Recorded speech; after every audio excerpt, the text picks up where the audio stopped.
Machine à boules électriques IBM que j'avais pu acheter à un prix réduit parce que je travaillais comme étudiante assistante à l'université. C'était un grand pas en avant puisque je n'avais plus besoin de correcteurs liquides et pouvais me limiter à faire du cut et paste s'il fallait réorganiser un texte déjà tapé. De 1980 à 1986, je travaillais comme lectrice d'échange du DAD à l'Istituto Universitario Orientale di Napoli. Ma conviction qu'à la base de notre conception de comment fonctionnent les langues ne devrait pas être des modèles théoriques, mais plutôt des connaissances profondes du langage réel, produit par des personnes réelles, dans des situations réelles, se faisait encore plus forte. La question si les variétés linguistiques présentes dans les journaux ne pouvaient pas être discernées par l'analyse de l'usage des temps grammaticaux devait virulente parce qu'à Naples, l'usage de temps grammaticaux est divers des autres régions italiennes. Alors je voulais partout savoir si cette différence se montrait aussi dans les journaux. Mais les expériences faites au temps de ma thèse d'État me disaient pourtant que sans un ordinateur, l'usage d'une langue ne pouvait pas être analysé systématiquement. À partir de 1986, j'avais un poste à plein temps de collaboratrice scientifique à l'Institut des études italiennes à l'Université de Duisbourg. Et je devais donner des cours, contribuer au travail de l'Institut et faire aussi mon doctorat. Alors, je pense que c'est utile de jeter quelques coups d'œil sur ce temps-là. Les ordinateurs individuels, c'était arrivé, mais coûtaient très très cher.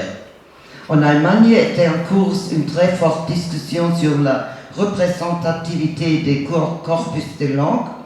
Et si on acceptait les critères, on ne pouvait pas faire de recherche sur corpus parce que le type de représentativité défendu ne pouvait jamais être obtenu.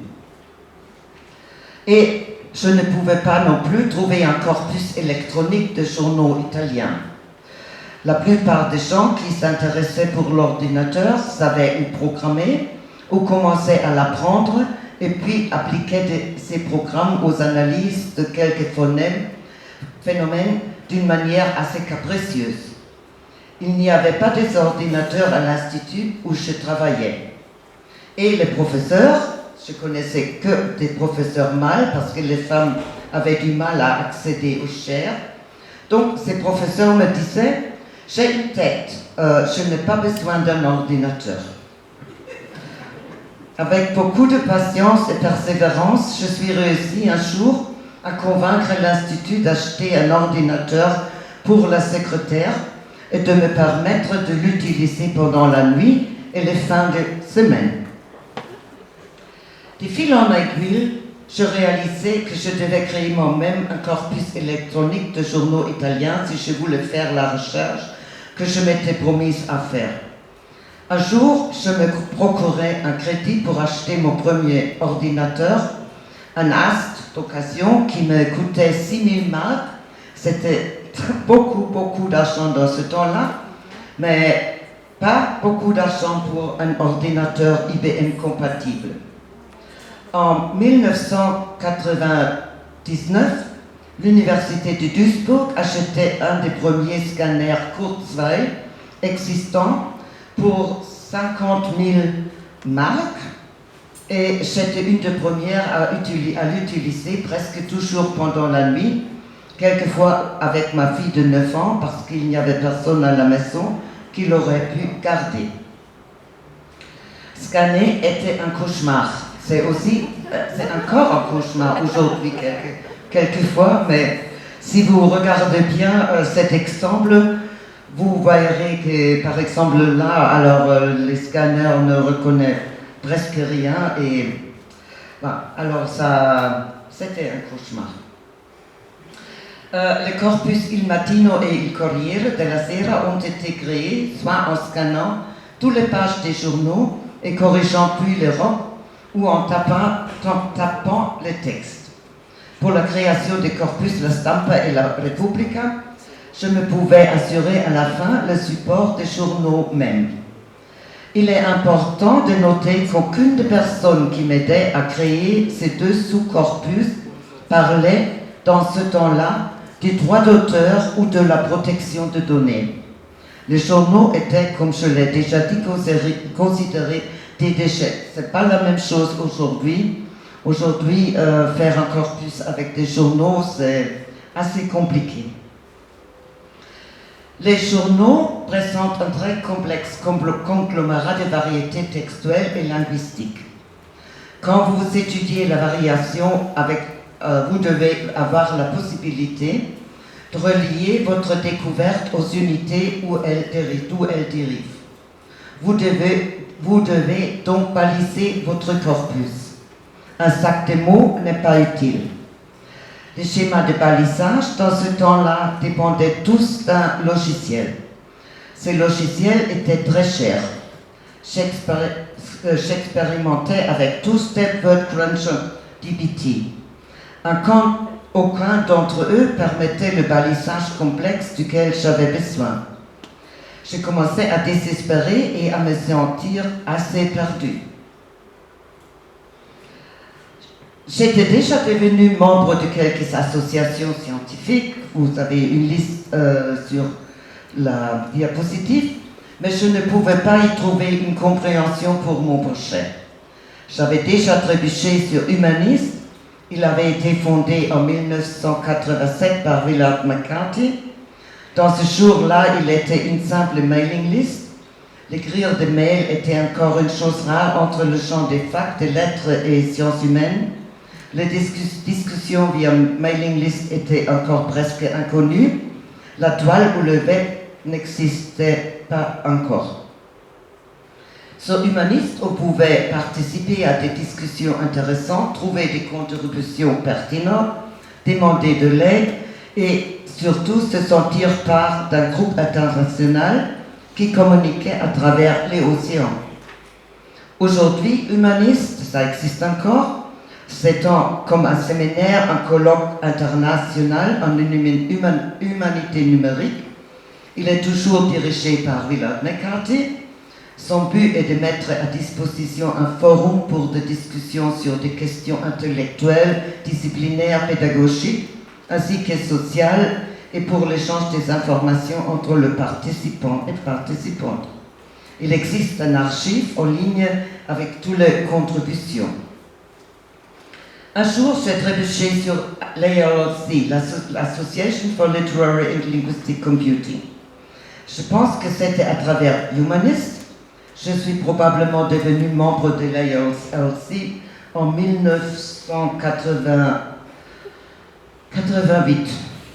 Je suis encore heureuse aujourd'hui que le premier colloque européen de l'ALC, ACH, The New Medium, se devait dérouler en Allemagne, à l'université de Siegen. Je n'aurais pas pu participer à un congrès aux États-Unis pour manque de financement. Ce colloque changea ma vie. Je me suis aperçue d'un monde tout nouveau, une communauté internationale beaucoup moins hiérarchique de celle que je connaissais. Il y avait beaucoup de femmes. Des femmes dirigeaient même des associations. On ne se moquait pas d'une femme qui voulait créer un corpus électronique de journaux italiens et analyser leur usage de la langue en appliquant des méthodes computationnelles. Le fait qu'une femme s'intéressait au ordinateur n'était pas vu comme quelque chose d'étrange ou même inconvéniente. Je suis arrivée comme étrangère à ce colloque, mais je ne restais pas isolée pour longtemps. Marilyn Deegan m'a introduit à la version pour les ordinateurs individuels de l'Oxford University Concordance Program, aussi appelé Micro OCP. Ce logiciel m'aidait de prendre finalement une décision à l'égard du type de balisage que je devais appliquer à mon corpus de journaux italiens, où les journaux devaient être représentés comme des artefacts culturels complexes, c'est-à-dire coca à ce moment-là. Et surtout, je commençais à me voir et sentir comme membre d'une vraie communauté. Alors, seulement quelques images. C'est ça les Book of Abstracts de ce colloque. Et ça, c'est la boîte avec le micro OCP. Le micro OCP, on ne l'utilise pas plus aujourd'hui, mais c'était une révolution quand même. Alors, je finis mon doctorat et présentais mon corpus et quelques résultats de la recherche au prochain colloque européen en 1992. Et ma présentation était même publiée dans ce volume-là. Un autre point tournant, dans ces années, le corpus devenait des ressources linguistiques. Il y avait le premier colloque international, Language Resources and Evaluation, à Granada, et j'y participais avec mon assistante à ce colloque qui réunit un très grand nombre de gens de tout le monde et parlant beaucoup de langues. Je comprenais alors que dans l'ère digitale, on devait créer de telles ressources pour toutes les langues, pour qu'elles survivent, si on voulait leur donner un statut, si on voulait défendre leur statut actuel. Dans ce temps-là, on ne parlait pas encore des humanités numériques, mais de Humanities Computing, Literary Computing, Linguistic Computing. Comme l'Humanities Computing se développait surtout sur le niveau international,